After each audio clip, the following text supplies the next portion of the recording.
O flop, ele praticamente define a sua mão. O próximo programa vai ser dedicado à estratégia para avaliar o flop, a força de sua mão e como tomar a decisão correta. All in. Existem mais coisas no poker além das cartas. Existe muita concentração por detrás dessas caras. Mas chega de poesia. Roda o VT, vai.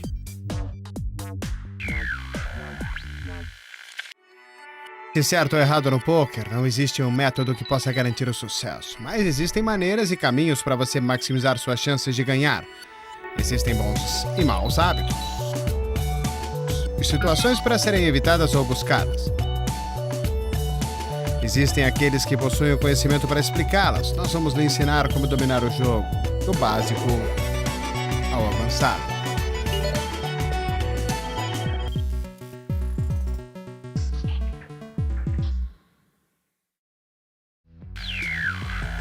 No programa passado, examinamos nossos oponentes e os métodos que podemos usar para conseguir informação. Hoje nós vamos estudar o nosso jogo e o que devemos fazer quando temos uma mão para jogar. Como todos sabem, não vale o que você tem, mas sim o que você faz. É isso que importa. Nesse programa nós vamos falar sobre como explorar essas mãos que você recebeu, reconhecendo a sua força e maximizando seus ganhos. Esse programa, ele mostra o poker ao redor do mundo. E hoje nós vamos até Las Vegas e as emoções do North American Poker Tour. Nossos tutoriais vão ajudar você a avaliar o flop e como ensinar a jogar o Nuts. Também teremos com algumas pérolas de sabedoria de Luca Pagano, o homem de maior premiações no APT, Elk, uma das maiores estrelas do poker. Alex Kravchenko, ganhador de mais de 3,5 milhões de dólares em torneios ao vivo. Além de tudo isso, teremos conselhos de Daniel Negreanu, talvez o melhor de todos os jogadores. Tem muito pela frente, mas vamos começar com o nosso tutorial avaliando o flop. O flop é um ponto decisivo em qualquer mão. Suas cartas podem transformar no nuts ou em lixo. Mas, na maioria das vezes, elas vão estar entre as duas opções. O que vamos mostrar para você aqui é um sistema simples para você medir a força de sua mão e agir de maneira apropriada. Aqui estão as 4 categorias. Lembre-se que elas só se referem às mãos principais. Vamos falar dos draws mais para frente.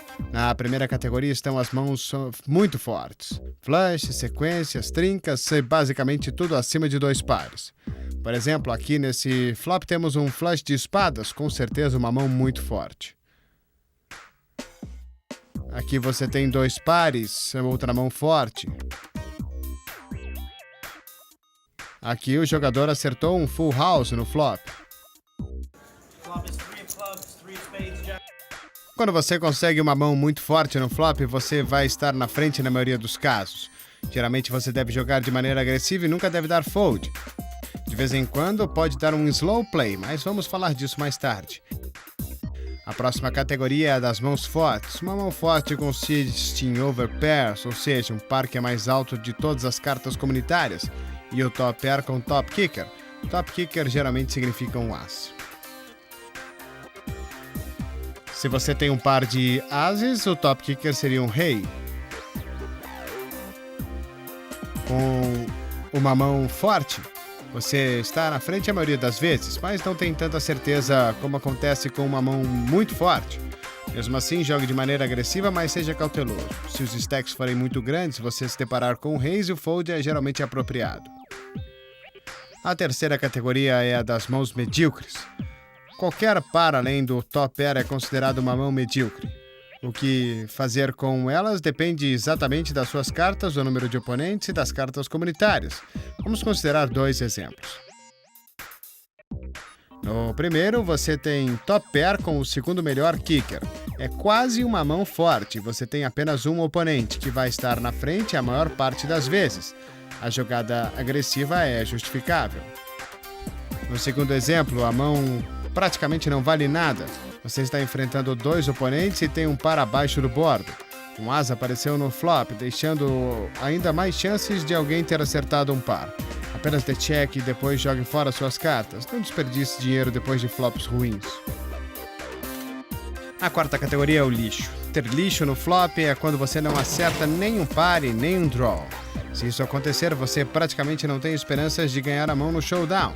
Blefar de vez em quando é uma boa ideia, mas geralmente você deve dar fold. Recapitulando, estamos apenas sugerindo um sistema de categorias para medir a força de sua mão depois que o flop for virado. Sua mão é muito forte? Forte. Medíocre ou um lixo? Se for muito forte ou forte, jogue de maneira agressiva. Se for medíocre, tome cuidado, especialmente se tiver contra mais de um oponente. E se for um lixo, faça o correto. Jogue fora. É hora da sessão Meu Jogo, onde vamos observar umas figuras comuns do pôquer. Meu nome é Munir Berno, tenho 28 anos, sou de São Paulo, Brasil. Sou personal trainer e gosto muito de jogar pôquer. Eu comecei a jogar pôquer vendo meus pais jogando com os amigos, o Five Draw. E aí eu comecei a jogar com meus amigos há uns 3 anos e meio atrás. E aí um amigo meu falou, Munir, vamos jogar lá pôquer lá na casa de pôquer. E aí eu fui. E aí eu entrei na casa e fiquei alucinado vendo aquelas mesas lindas, sei lá o quê. E aí eu participei de um torneio de 50 pessoas e peguei em primeiro lugar. E aí abracei, se Deus quiser, pro resto da minha vida. Eu acho que é hora de aprendermos mais da linguagem do pôquer. I'm all in. On the flush draw. It's at least a flip, right? I run better than that. You have to steal the odd time. No sweat. Aqui estão outros termos. Tchau. É um outro nome para um pote dividido, onde ambos os jogadores possuem a mesma mão e levam metade das fichas cada. Dominar. Um jogador está dominando o outro quando ambos possuem uma carta igual, mas a segunda carta é diferente. O jogador com uma carta diferente de valor mais baixo está dominado. Rainbow. Se não existem duas cartas comunitárias do mesmo naipe, então é um board Rainbow ou arco-íris. Um flop Rainbow é aquele com 3 cartas de naipes diferentes. É simples assim. Esse é o último programa do nível 2 e estamos analisando a força do flop. Você não adora quando acerta uma mão monstro no flop? A questão é o que fazer depois. Quando você tem uma mão feita muito forte, não precisa se preocupar em estar atrás na disputa. Você precisa preocupar com os draws. Aqui está uma situação típica com uma mão feita muito forte. Você tem 2 pares e tem 2 oponentes que deram check antes de você. É quase certo que você está na frente. Existem muitas razões para se apostar agora. A primeira, existem muitos draws que podem acertar o turn ou o river. Qualquer espadas pode fazer um flush. Alguém pode acertar uma sequência com qualquer 10, 9, 8, 5, 4, 3... E um 7 pode fazer uma trinca ou superar seus 2 pares, assim como qualquer as com um kicker melhor vai estar ganhando de você. Cartas que matam a ação podem aparecer, mesmo se nenhuma dessas cartas assustadoras aparecer. Ainda assim, pode ser ruim para você deixar seus oponentes verem outra carta. Se eles tiverem um par e outra overcard para esse par aparecer, é pouco provável que eles continuem na mão, e é por isso que você deve apostar no flop. O grande objetivo do poker é ganhar fichas. Você precisa crescer o pote em todas as streets para deixar ele bem grandão. Você pode fazer apostas maiores no turn e no river se aumentar o tamanho do pote apostando no flop. Então agora que você sabe que deve apostar, a próxima pergunta é: quanto? Vamos voltar no começo da mão. Aqui está o total do pote, é de $22. Suas stacks estão em torno de 200 cada, então tem muito dinheiro para a gente ganhar. Seu objetivo é conquistar todos os stacks da mesa, então aposte bastante cerca do tamanho do pote. O Big Blind dá fold, mais o outro oponente dá call. O pote agora tem 62 no total e a carta no turn é um 2 de paus. Não é uma carta que assuste o oponente e ele dá check. E você está na mesma situação no flop, então aposta de novo. 50 é um bom valor. Se o oponente dá call, e lá vamos nós de novo. A carta no river não mudou muito e seu oponente dá check. Então você deve apostar novamente, porque provavelmente está na frente e deve receber por isso. Seus stacks estão menores que o tamanho do pote, então pode ser melhor apostar tudo e ir all in. Seu oponente pensa um pouco e dá call. Ele mostra ás e dama e seus 2 pares são vencedores. Ele deu um call bem questionável, mas sua jogada agressiva forçou ele a tomar uma decisão e ele fez a escolha errada. O plano básico quando acertamos uma mão muito forte no flop é o mesmo na maioria dos casos: ser muito agressivo e apostar ou dar raise em todas as streets. Se os stacks forem grandes, você deve apostar alto na maioria das vezes, geralmente um valor entre 3/4 e o valor do pote. Se os stacks foram pequenos, é normal apostar menos. Existem certas situações que pedem um slow play, mas vamos falar disso no próximo tutorial.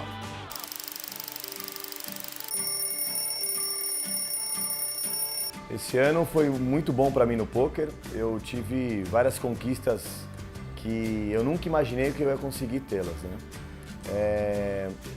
Em um dos principais sites de poker, eu estou ranqueado em 8º lugar no Brasil e eu participei de algumas edições eu participei de duas das 3 edições do 120K, sendo que da Odds Brasil, sendo que a primeira edição eu peguei em 2º lugar e a segunda edição eu peguei em 1º. Né? Ou seja, o poker acaba sendo muito importante para mim, né? Tanto em diversão e tanto financeiramente, porque não que eu ganhe quanto eu ganho como personal trainer, mas ele faz uma bela diferença na minha conta bancária. Agora é hora de Daniel Negreanu analisar uma mão pra gente. Essa vem direto da Ucrânia e mostra por que é importante proteger a sua mão nos draws.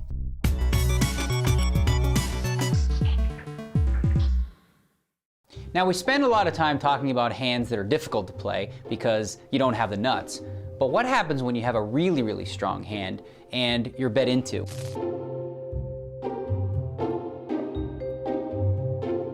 In this hand from the EPT Kiev, we're going to see a really interesting spot where we've got the nuts versus a set, but on the way there were some interesting things that happened on the flop. Let's just take a look. So with 2 7s here, Dovzhenko gonna raise. It's pretty standard. Now for Tent, who's got King Jack of diamonds in the blind, he's got a few more chips and he wants to see a flop.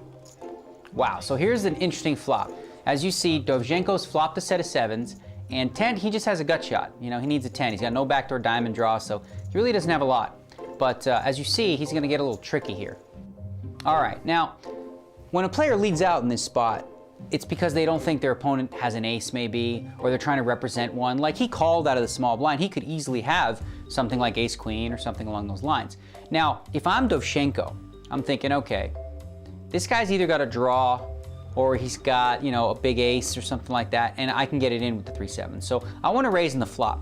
You want to get the money in before the board gets too scary. As you can see, there's 2 spades, and you know, there's an ace and a queen there, so a straight card might come off, a spade might come off, and if that happens, it'll kill your action. So I think the better play here is to raise. Let's see what Dovzhenko does. So he's just called, and look at this, a miracle card for 10. Now, Dovzhenko's in bad shape with a set of 7s, and really, it's gonna be very difficult for him to fold now. And 10's gonna make a healthy bet, hoping to get raised now, obviously, because he's got the nuts. And this is the right play. Now you have the nuts, you've bet this flop, you have to bet the turn. Because if you check the turn, it's too likely that your opponent will check back a mediocre hand. But he probably will call if he has an ace. So you want to bet the turn with the straight. And also you want to protect against a possible flush draw. So in both cases, the aggressive play with the nuts was the right one. Dovzhenko here moves all in with the 7s, sees the bad news, he's up against a straight. But in this hand, I like the way Tent played the turn with his big hand, but I'm not so sure I think that Dovzhenko played it right. I think in that case, he probably should have went ahead and raised the flop. Not a huge mistake, marginal, but every little mistake counts. So you always want to think about that when you have big hands as well. It's not just that simple. I've got a big hand, it doesn't matter what you do. It always matters what you do.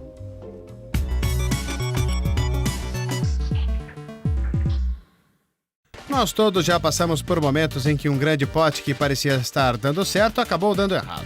É parte do jogo e as bad beats acontecem, mas o que você faz quando toma uma dessas? Lows and highs are an important aspect of the game. If you want to be a successful player, you must learn how to manage this kind of feelings. Every time that you put your emotions at the table, every time that your emotion can affect your style of game, then probably you're not gonna do the right thing at that time. Try to prepare yourself mentally that bad beats happens in this game. This is the part of the game. Always really hard to get a bad beat, especially when it's really deep in a tournament, because I mean, as long as you're in a tournament, you really have to forget it as soon as possible and try to play your best game until the end. Yeah. As long as you keep your head straight and focus and concentrate on your game and don't blow up, it all evens out in the end. learn to control your emotion, cut your high, manage your lows, and keep trying.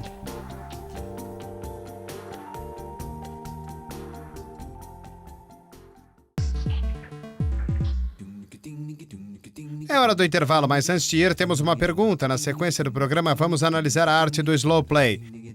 E uma das mãos mais comuns para se fazer isso é o par de ases. Nossa pergunta é, na média, qual é a frequência que você recebe um par de ases, hein? A cada 86 mãos, B a cada 221 mãos, ou C a cada 464 mãos? A resposta é depois do intervalo.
Estamos de volta. Antes do break, perguntamos qual é a frequência em termos estatísticos que você recebe um par de ases. E a resposta é B, a cada 221 mãos. Ter um par de ases significa ter o nuts no pré-flop. Mas o que acontece se você tiver o nuts no pós-flop? Vamos descobrir em mais um de nossos tutoriais. Olha só, como nós dissemos no tutorial anterior, é geralmente aconselhável ser agressivo quando você tem uma mão muito forte, certo? Mas existem situações que pedem o slow play. Pode ser perigoso, mas se você tem todas as condições presentes, vale a pena dar check em uma mão monstro. Sua mão precisa ser forte o bastante para poder dar cartas de graça para o adversário. Se você tem um nuts ou uma mão monstro, está em uma situação confortável e pode tentar armar uma armadilha. Se você acha que seus adversários vão dar fold em uma aposta, deve dar check. O principal objetivo é ganhar o maior número de fichas possível com o seu monstro. Então você quer que eles se mantenham na mão. Com o slow play, você quer induzir bluffs e receber ação. Se as duas primeiras condições acontecerem e você achar que pode receber ação nas streets posteriores, prepare a armadilha e deixe ele se enforcar. Agora vamos dar uma olhada em um exemplo e ver se as três condições foram atingidas ou não. Aqui um oponente dá raise pré-flop. Você dá call com um par de 8 no botão e o Big Blind dá call também. O flop te dá um full house, parabéns. O Big Blind dá check, mas o raiser pré-flop aposta. Agora você pode dar o slow play apenas pagando ou pode aumentar. Vamos analisar os critérios. Sua mão com certeza é forte bastante para você dar o slow play. Você tem um full house, afinal de contas, e seu oponente não pode ter mais do que 2 outs. O flop provavelmente não acertou seus oponentes. O Big Blind deve dar fold, não importa o que você faça. O raiser pré-flop provavelmente tem 2 cartas altas.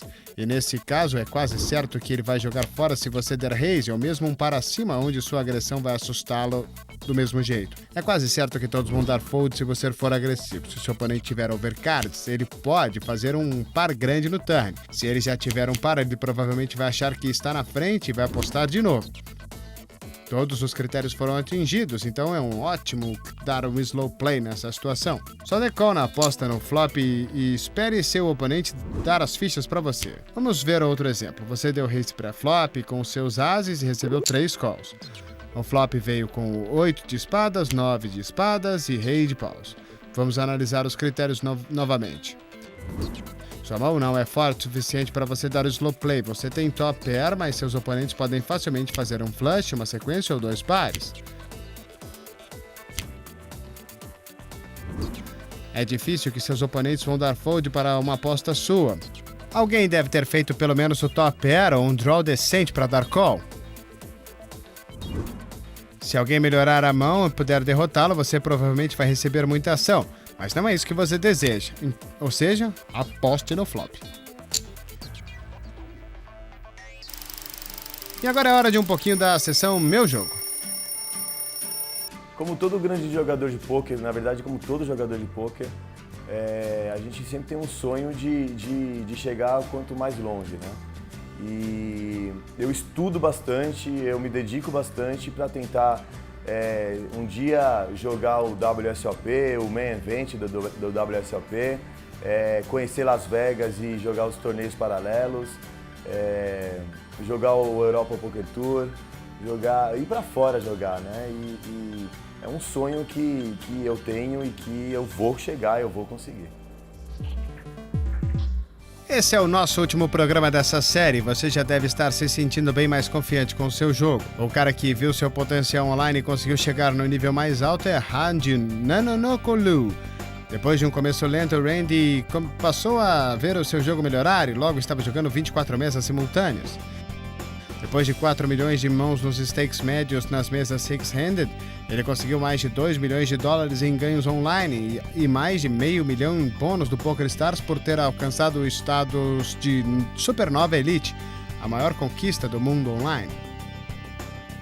Ele é conhecido por trabalhar duro e ter um gráfico de resultados extremamente consistente, parecendo quase perfeito.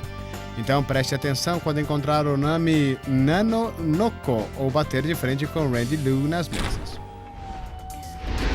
Vamos para Las Vegas, onde Daniel Negreanu vai analisar uma mão do NAPT, o North American Poker Tour, onde um dos maiores jogadores do mundo arma uma armadilha perfeita para os seus oponentes, só dando slow play.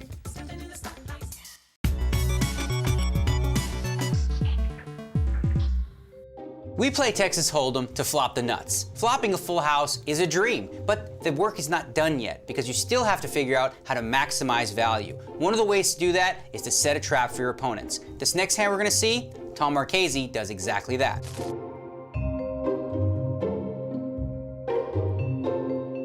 Okay, so here, Tom Marchese has pocket tens, a really strong hand, and he's facing a raise of 135,000. He elects to call here, which I like a lot of the time, where some players might re-raise and try to get it on before the flop. Tom is gonna use position and maybe try to set a trap if he's lucky enough to flop a 10.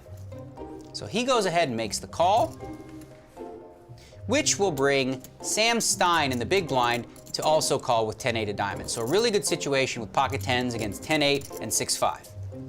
And there you have the miracle flop. You've got pocket tens, the flops come 10-3-3, and lucky for you, Sam Stein called and he's got a 10 as well. Not only that, Paredes also flopped a flush draw, so he's probably gonna get action here if he doesn't do anything too stupid by going all in or something ridiculous like that. Both players are gonna check over to Marchese, and this is a spot where you think, well, hey, you know what? I've got a full house, why not bet?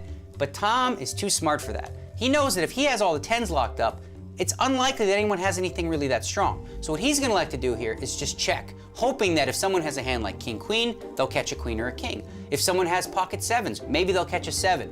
Whatever they have, he's gonna assume that they're drawing almost dead, that he can't lose this pot, so why not let them draw? In a lot of situations, you wanna protect your hand, but when you have a hand this strong, what are you worried about? There's nothing to protect. What he's hoping for now is a really good action card. And the turn card does not disappoint. The 4 of diamonds improves both of his opponent's hands, but they still can't beat him. Now you see Sam Stein here with top pair and a flush draw. Not only that, Paredes has the flush draw that he flopped, also an open-ended straight draw. So both these guys think they've got a real chance. Little do they know, Marchese's sitting there with the nuts. He can't lose this pot. Sam, understandably, is gonna bet here with a top pair and a flush draw, feeling like he's got the best hand. No one bet the flop, no reason to be worried. With the big draw behind him, Paredes is of course gonna call, figuring he can catch a deuce, a 7, or a club. Now here's the interesting part about this hand. Tom Marchese can raise here, but I think he's trying to slow play it even further. He figures, you know what? If someone has a flush draw, hey, Last I checked, a full house beats a flush, so why not let them make their flush? He doesn't want to move them off their hand. He wants to allow them to make the strongest possible hand they can, because he knows no matter what they catch, they're not going to beat his hand. Beautifully played so far. He's getting maximum value. And this card should help him even more. A deuce on the river has helped Paredes. He's just made a straight. Of course, straight doesn't beat a full house, but strangely, Sam Stein is still going to bet here with just his pair of tens. He feels like it's the best hand, and he's going to look for a little value. Now Paredes, he's just made a straight. No reason to think it's not good. He's going to go ahead and make a raise. He's put in a little over $1 million, so just like that, Tom has gotten maximum action. A bet in front of him on the river and a raise on the river as well, aside from the fact that he got a bet and a call on the turn, all this extra value just because he played it very slow on the flop. Of course, now he's going to move it all in. All in. All in. So sick, yeah, fours. I'm so sick. Yeah, whatever. And Paredes makes a good fold knowing, I know what's up. He was setting a trap. Having said that though, the trap worked perfectly because he still got the chips in on the river. So the real lesson here is when you flop something really, really big, don't be in a rush to get the chips in. Play it like Tom Marchese once in a while and wait for the river, and you might get even more chips doing it that way.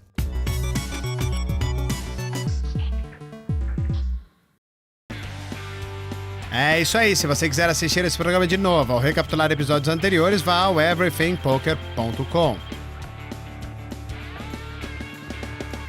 Na sequência, nós vamos estudar os tipos diferentes de draws que você pode ter e os fatos que determinam como eles devem ser jogados. Vamos ver uma arma importante que você pode adicionar ao seu arsenal, semi-bluff, e vamos ver qual a sensação de ganhar um grande título na sua própria casa. Já, é depois do intervalo, hein?